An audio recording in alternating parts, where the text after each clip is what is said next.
Баарыңарга салам достор. Назарыңыздарда Аралаш медиа. Бүгүн мен сиздерге суранычтар боюнча 2009-жылы чыккан фантастика жанрындагы Аватар аттуу кызыктуу тасманы кыскача баяндап берем. Джеймс Кэмерондун Аватар тасмасы 2009-жылы жарык көрүп, кино тарыхында биринчи жолу эң көп киреше алып келген тасма болуп калган. Ал кино бизнести жаңы тепкичке көтөрүп, дүйнө жүзүнө 3D форматын терең сиңирген. Эгер сиз каналда биринчи болуп жатсаңыз, дагы да кызыктуу видеолорду өткөрүп жибербеш үчүн каналга катталып коюңуз. Аватар дүйнөсүнө кирүүгө даяр болсоңуз, анда биз видеону баштайлы.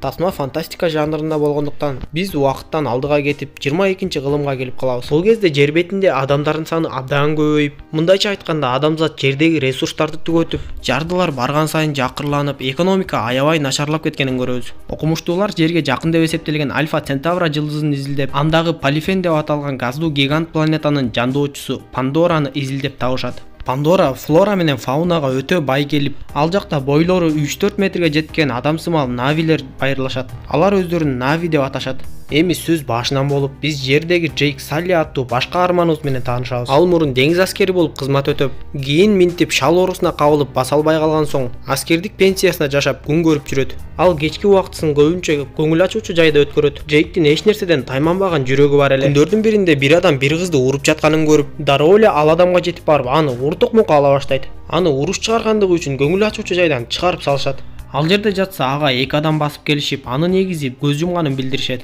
Эгизи Томмини бир адамдар бир аз акча үчүн бычак менен сайып өлтүрүп кетишиптир. Томми окумуштуу жана Аватар программасынын оператору болгондуктан, ал көз жумганына байланыштуу RDA корпорациясы анын ордун жоктотпой, алар Джейкке кайрылышып, ал Томминин эгизи болгондуктан Аватар программасы үчүн анын ДНКсы туура келерин айтышат. Алар Джейкке бул үчүн жакшы төлөнөрүн айтышып, анан да анын бутун толугу менен дарылатып беребиз деп Джейктин макулдугун алышат. Ошентип Джейк эгизинин ордуна Пандорага жөнөмөкчү болот. Пандорага жетүү үчүн 6 жыл сарпталат экен. Джейк 6 жыл бою караңгы туңгуюкта уктап, бирок ал үчүн бул убакыт бат эле өткөндөй болуп, көзүн жумуп эле кайра ачкандай болду. Ошентип андан ары кемеге түшүп, көп адамдар менен бирге Пандоранын атмосферасына сүңгүп кирип жөнөштү. Бул жердин атмосферасы адамдар үчүн абдан уулуу болгондуктан, бардыгына бет кап тагынууга туура келет. А эгер бет капсыз жүрсөң, 20 секундта эстен танып, 4 мүнөттө өлүп тынат экенсиң. Кийинки көрүнүштөн адамзат жердегидей кылып Пандоранын бетин оюп, чоң шахталарды куруп баштаганын көрөбүз.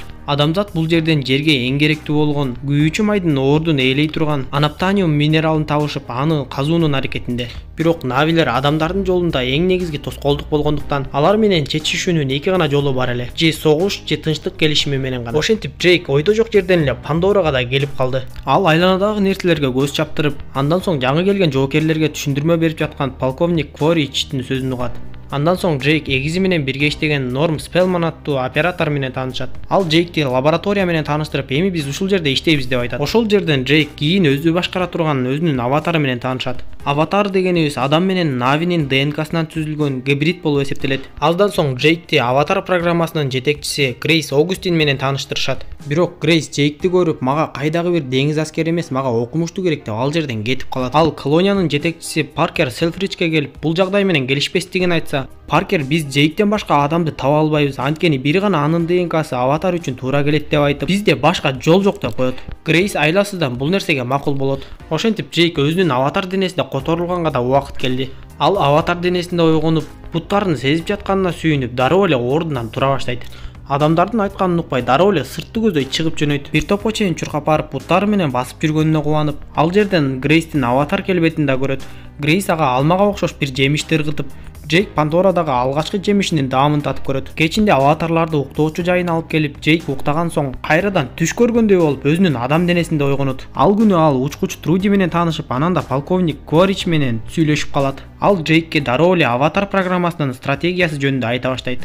Көрсө, Аватар программасы навилерге аралашып, алардын тилин жана маданиятын үйрөнүп, алардын ишенимине кирип, адамдар анаптаниумду казып алуу үчүн аларды тынчтандырып бир чечимге келтирүү керек экен. Полковник Кворич, эгер бул милдетиңерди толук аткарсаңар, могу буттарыңды толугу менен робот процесстерге алмаштырып беребиз деп айтат.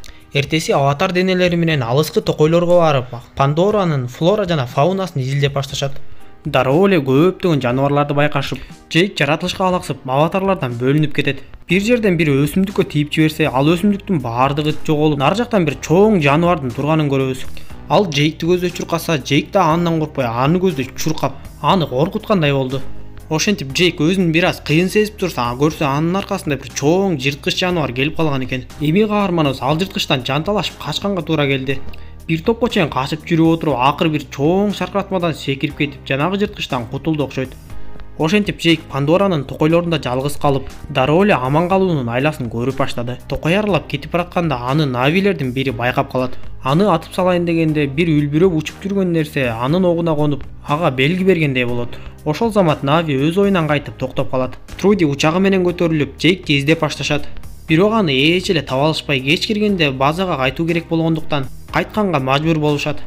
Түндөр Джейк от жагып, ар кайсы жырткычтардан коргонот. Бирок карышкырга окшогон жырткычтар аны талап жеп коеюн дегенде, жанагы Аматикай уруусунан чыккан кыз Джейкти сактап калат. Джейк аман калганына ыраазы болуп, жанагы кыз менен жакындан таанышканга аракет кылат. Бирок ал кыз мени ээрчибегин деп Джейкти уруп жибергенге да жетишип калат. Бирок Джейк болбой эле анын артынан калбай келе берет. Ошол замат ага жанагы үлбүрөгөн жарык нурлуу нерселер коно баштайт.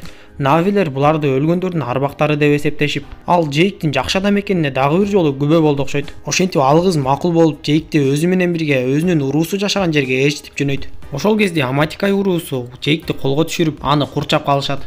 Кыз жетип келип аларды тынчтандырып, Джейкти андан ары алып жөнөйт. Аматикай уруусу бир чоң тоодой болгон дарактын түбүндө жашашат экен. Ошентип Джейкти Аматикай уруусуна алып келген соң, аны дароо эле өлтүрмөкчү болушат. Бир аздан соң ал кыздын апасы түшүп келип, Джейктин канын текшерет. Джейк алардын ишенимине киргенге аракет кылып, алардан көп нерсе үйрөнгүм келет деп айтат. Ошентип алар Джейкти Аматикай уруусунда калтырмак болушат. Навилердин арасында отуруп, жанагы кыздын аты Нейтири экенин билет. Уктоочу убак келип, дарактардын үстүнө чыгып, Джейк уктаган соң Грейс жана башкалар жанагы аппараттан Джейкти ойготуп жатканын көрөбүз. Джейк көргөн билгендердин баардыгын айтып берет. Паркер болсо Аматикай уруусу байырлаган чоң дарактын түбүндө чоң көлөмдөгү анаптаниум бар экенин айтат. Полковник Кворич болсо, мен сага 3 ай берем. Сен алардын ишенимине кирген соң, аларды тынчтык жолу менен ал жерден кетүүгө көндүрүшүң керек. Эгер 3 айдын ичинде көндүрө албасаң, анда мен согушту баштай берем деп айтат.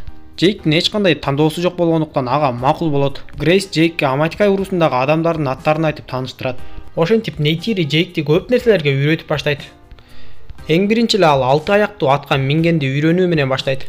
Бул ааламда бардык жаныбарларга өзүнүн чачтарын бириктирген соң гана алар бири-бирин түшүнө алышат экен. Ошентип биринчи эле атка минүүсү ийгиликтүү болбой калды окшойт. Полковник Кворич Джейктен күнүгө ар нерселерди сурап, анан да ар кандай тапшырмаларды бере берди.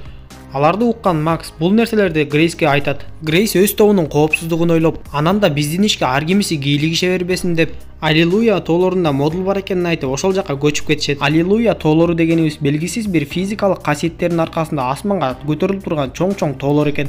Ошентип Джейк Нейтириден көп нерселерди үйрөнө баштады. Баарынан да тил үйрөнүү ага өзгөчө кыйынга турду. Анан да бийиктиктен жалбырактар аркылуу кулаганды үйрөтүп, албетте Джейкте биринчи жолкусу анча окшошпой калып жатты. Ошол эле учурда Грейс Аматикай уруусуна мурдатан эле ишенин ичине киргендиктен жаш балдарга мугалим болуп көп нерселерди үйрөтүп жүрдү. Джейк аңчылыктын бардык түрлөрүн үйрөнүп, акыры өзүнө канаттуу жандыкты тандоого да убакыт келди окшойт. Алар көп канаттуулар турган жерге келишип, Нейтири Джейкке кайсыл канаттуу сени өлтүргүсү келсе, ошол сеники болот. Сен аны менен кармашып, багынтып алышың керек деп айтат. Ошентип акыры ал өзүнө каршы турган канаттуу менен кармашып, акыры аны багынтып чачтарын бириктирет. Ошентип Джейк учканды дагы бат эле өздөштүрүп кетти окшойт. Джейкке көп эле ишене бербеген Жокер башчы Ксутей бул нерсени көргөндө таң калып эле калып калды. Ошентип Джейк бат эле Аматикайлардан айырмасы жок болуп, бардыгын үйрөнүп алды окшойт.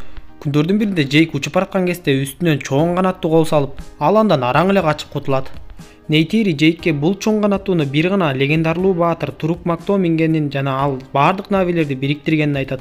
Дайыма жаздырган видео күндөлүктө Джейк мурунку жашоосун эстей албай кыйналып жатканын жана азыр ким экенин билбээрин айтат. Анан да ал Нави дүйнөсү чындык, ал эми бул жерде майып болуп отурганым жөн эле бир түш сыяктуу деп коет. Ошентип билинбей эле арадан 3 ай өтүп кетиптир. Полковник Кворич Джейктин убактысы аяктаганын айтып, бирок сен коркпой эле кой, сен ансыз да мага көптөгөн маалыматтарды таап бердиң. Ошон үчүн мен айтканымды кылып, сенин буттарыңды жазатып берем. Сен бүгүн жерге кайта берсең болот, мен калганын өзүм эле талкалап салам десе, Джейк ага макул болбой, эртең алар мага бир азем уюштурушат, мен алардын бир мүчөсүнө айланам. Ошондо мен аларды ал дарактын түбүнөн кетирүүгө көндүрөм деп коет. Айткандай эле эртеси ага бир азем уюштурушуп, Джейк алардын бир мүчөсүнө айланды. Андан соң Нейтири Джейкти өздөрүнүн касиеттүү жерине алып барат. Нейтири ага өздөрүнүн ишенимдери боюнча Эйва сенин баардык тилектериңди угат деп айтат. Ошентип алар тилектерин айтышып ошол жерде түнөп калышат. Таң атып Нейтири ал жерде чоң техникалардын дарактарды сүзүп келатканын көрөт. Бул кезде Джейк эртең мененки тамагын шашылып ичип жаткан эле. Джейк такыр ойгонбогондуктан Нейтири аны сүйрөп жөнөйт. Аздан соң Джейк аватар денесине кайтып келип эсине келет. Джейк дароо эле ал жака чыгып барып, ал жактагы камераларды талкалап салат. Аны көрүп жинденген Кворич учактардын баардыгын көтөрүүгө буйрук берет. Бул учурда Грейс менен Джейк Аматикайларды бул жерден кетип калууга чакырып, адамдар бул жакты талкалаганы келатышканын айтышат. Бирок көптөгөн Аматикайлар аларды саткын деп эсептешет. Бул учурда полковник Кворич алардын модулун таап келип, Грейс менен Джейктин аватарларын иштен чыгарат. Полковник Кворич Грейс жана Джейкти базага алып келип, алардын кайсы тарапта экенин эстерине салат. Кийинчерээк полковник Кворич атайылап Аматикайлардын дарактарын кулатып, эптеп эле согуштун башталып кетүүсүн каалап жаткандыгы аныкталат. Анын баарын Грейс Джейкке айтып жаткан учурда полковник Кворич баардык учактарын көтөрүп, Аматикайларды түп тамыры менен жоготууга жөнөдү. Грейс менен Джейк Паркерден Аматикайларга кабар берип коюу үчүн жок дегенде 1 саат убакыт берүүнү суранышат. Паркер макул болуп 1 саатка убакыт берет. Грейс менен Джейк аватар кейпинде эстерине келишип, Аматикайларга баарыңар бул жерден качпасаңар өлөсүңөр деп айтышат. Анан да Джейк башында бул жакка чалгындоо үчүн келгенин айтып, баардыгын мойнуна алат. Муну уккан Нейтири Джейкке абдан ачуусу келет. Ал аңгыча полковник Кворич ал жакка да учактары менен жетип калды. Аматикай уруусу Джейк менен Грейсти байлап салышып, өздөрү учактарга каршы тура башташты. Полковник көп ойлонбой эле дарактын түбүн жардыра баштады. Нейтиринин апасы келип Грейс менен Джейкти бошотуп жиберет. Труди мен мындай кылбайм деп эле катардан чыгып жөнөйт. Бир топ соккудан кийин жанагы чоң дарак акырындан теңселип кулай баштайт. Полковник Кворич ишти бүтүрүп артка кайтат. Нейтиринин атасы көз жумуп, Аматикай уруусу чоң кайгыга батты. Нейтири Джейкке катуу айтып, аны уруудан кууп салат. Ошентип аларга берилген 1 саат аягына чыгып, аватарлары иштен чыкты. Ошентип аларга Спелманды кошуп чыккынчылык кылды деп камап салышат. Көп өтпөй эле Труди жана Макс аларды абактан чыгарышып, учагы менен учуп кетип жатышканда полковник Кворич аларды байкап калып, сыртка чыгып, аларды куралы менен атканга да жетишип калат. Кутулуп кеткенде сүйүнүшүп, бирок Грейстин жарадар болгонун көрүшөт. Модулду полковник таппай тургандай кылып, алыскы токойго көчүрүшөт. Кайрадан аватар денесине которулат. Ал жактан көзүн ачып, эмне кылаарын билбей, эми Аматикай уруусуна кайсы бети менен барам деп турганда, Джейктин канаттуусу учуп келип, ага дароо эле бир ой келет. Аматикай уруусунун ишенимине кайрадан ээ болуу үчүн Турук Мактодон кийин эч ким кыла албаган эрдикти мен кылайын деп, жанагы чоң канаттуунун үстүнөн барып секирет. Ошол замат эле Аматикай уруусуна учуп келип, аларды таң калтырат. Бул кезде Аматикай уруусу касиеттүү Эйва менен байланышка чыгып, андан жардам сурап отурушкан эле. Джейк аларга дароо эле эми мен Турук Мактомун деп айтат. Бардыгы анын эрдигине таң калып, Турук Макто деп айтып жатышты. Ошентип Джейкти кайрадан урууга кабыл алышат. Джейк Грейстин оор абалда экенин айтып, Аматикайлар Грейстин жанын анын аватарына которуп жиберүүгө аракет кылышат. Бирок Грейстин жараты оор болгондуктан алардын аракети ишке ашпай, Грейс көз жумат. Эми Джейк Аматикай уруусуна дем күч берип, биз Пандорадагы башка уруулар менен биригип, көптөгөн кол топтоп асман адамдарына каршы чыгып, алардан өчүбүздү алабыз деп бардыгын кубаттандырат. Ошентип Джейк башка навилерге барып 15 урууну бириктирип, бир күндө эле 2000дей кол топтоп алат. Бул жөнүндө кабардар болгон полковник Кворич алар дагы да көбөйүп кетелекте эртерээк жок кылалы деп даярдыктарды көрүп башташат. Джейк полковник Кворичти Аллилуйя тоолорунан күтүп алабыз. Жана ошол жактан чабуулга өтсөк, бизде мүмкүнчүлүк көбүрөөк болот деп айтат. Согуштун алдында Джейк касиеттүү Эйвага келип, андан жардамын сурайт. Ошентип полковник Кворич согушка аттанды. Алдыда болуп көрбөгөндөй салгылаш күтүп турду. Полковник жөө аскерлерин жерге таштап, алар навилерди күтүп жатышты. Ушул жерден жер жайнаган навилер жерден да асмандан да чабуулга өтүп башташты. Навилер бул аймакты жакшы билгендиктен учактарды чекеден эле кыра башташты. Жердеги навилер да катуу күч менен салгылашып баштаганын көрөбүз. Бирок көп өтпөй эле жердеги навилер алсыздык кылып, артка чегине башташты. Полковник Кворич Джейктин аркасынан түшүп баратканда, анын үстүнөн Труди учагы менен аткылап өтөт. Бирок өкүнүчкө карай Труди канчалык аракет кылса да ага ок тийип, ал дагы көз жумду. Нейтиринин канаттуусу дагы жарадар болуп, ал дагы жерге түшүп калат.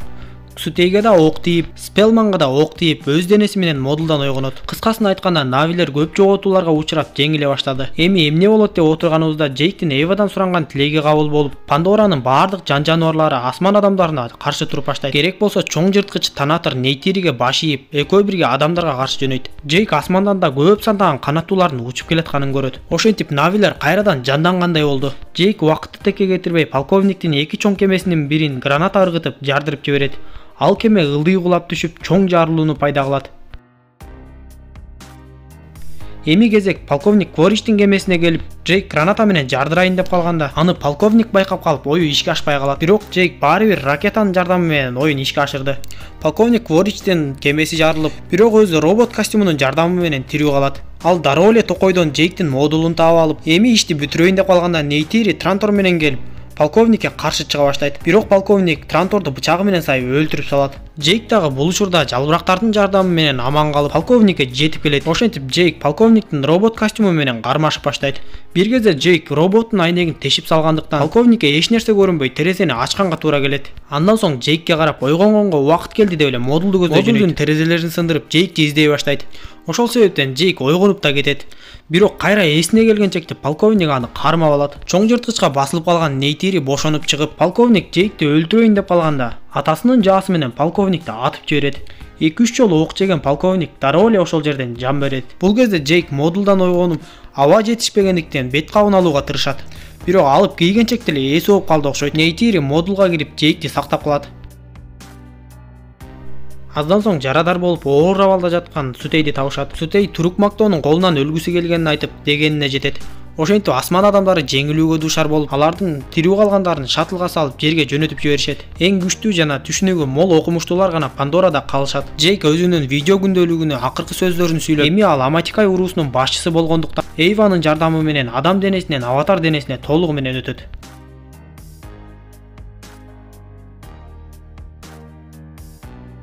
Тасма ушу менен аягына чыгат достор. Эгер видео жаккан болсо каналга катталып, досторуңуз менен бөлүшүп койгонду унутпаңыз. Кийинки видеодон жолугушканча саламатта болуңуздар.